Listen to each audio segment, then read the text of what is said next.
आज विधानसभा रे मु उच्च शिक्षा विभाग संपर्क रे गोटे गुरुत्वपूर्ण प्रश्न पचारि प्रश्नटी थिला जे आमर जो वर्तमान ओडिशा रे विश्वविद्यालय मान रही से विश्वविद्यालय गुड़िक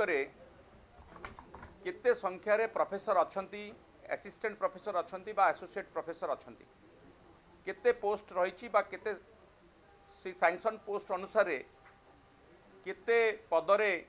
से माने अछंती बा केते पद फांका पड़ी से जो कौतूहलपूर्ण उत्तर मत मिली यह ओडिशावासी जानिबा दरकार। गोटे उच्च शिक्षा विभाग मु तो भावुची भगवान को भरोसा चलछि professor associate professor assistant professor प्रतिटी क्षेत्र रे प्रतिटी पदरे अति कम संख्यार एवं एभली 5टी विश्वविद्यालय अच्छी आदौ प्रोफेसर एसोसिएट प्रोफेसर कि असिस्टेंट प्रोफेसर नहांती जीरो सैंक्शन पोस्ट अच्छी किंतु से प्रोफेसर माने नियुक्ति पाई नहांती एभली भाव में उच्च शिक्षा विभाग चलछि। मु तो आपन को उदाहरण दबा को चाहिबी आग टोटल टा मु कहि दउची जे 1110 जो असिस्टेंट प्रोफेसर पदवी मध्यरु 484 पदवी रे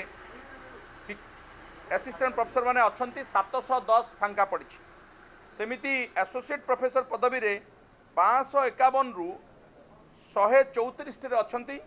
459 पदवी फांका पड़ी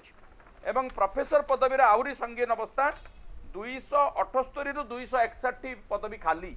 मात्र 38 जन प्रोफेसर रे सारा ओडिसा रो विश्वविद्यालय माने चली। मजा कथा हला मधुसूदन लॉ यूनिवर्सिटी आपण माने जानिछथि ओडिसा रो सबुठारु प्रीमियर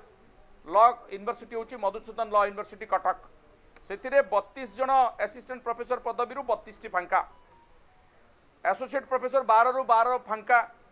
प्रोफेसर पदवी 6 रु 6 फांका अर्थात कौनसी पदरे प्रोफेसर असिस्टेंट प्रोफेसर के एसोसिएट प्रोफेसर नाहांती केवल अतिथि अध्यापक रे चलछि। सेमती आपणकर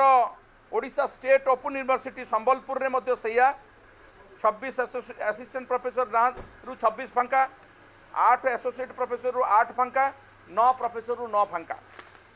धरणीधर यूनिवर्सिटी केउझर विक्रमदेव यूनिवर्सिटी जयपुर एवं Khallikot university Berhampur Khallikot unitary university Berhampur ए 3टी विश्वविद्यालय मध्य समान अवस्था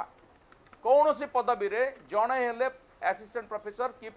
एसोसिएट प्रोफेसर कि प्रोफेसर नाहांती। आउ टिके देखि नबा उत्कल यूनिवर्सिटी कथा जदि आपण कहिबे आमर सबुठारु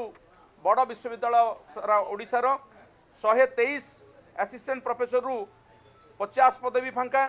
एसोसिएट प्रोफेसर रु 75 रु 49 49 पदवी फांका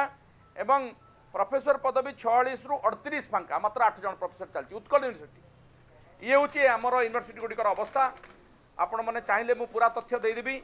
एथिरे उच्च शिक्षा विभाग ओडिशा सरकार किमिति भाव में विश्वविद्यालय चलैछंती भगवान को जना उत्तर रे से माने केवल गोटे कथा लिखिछंती जे सकारात्मक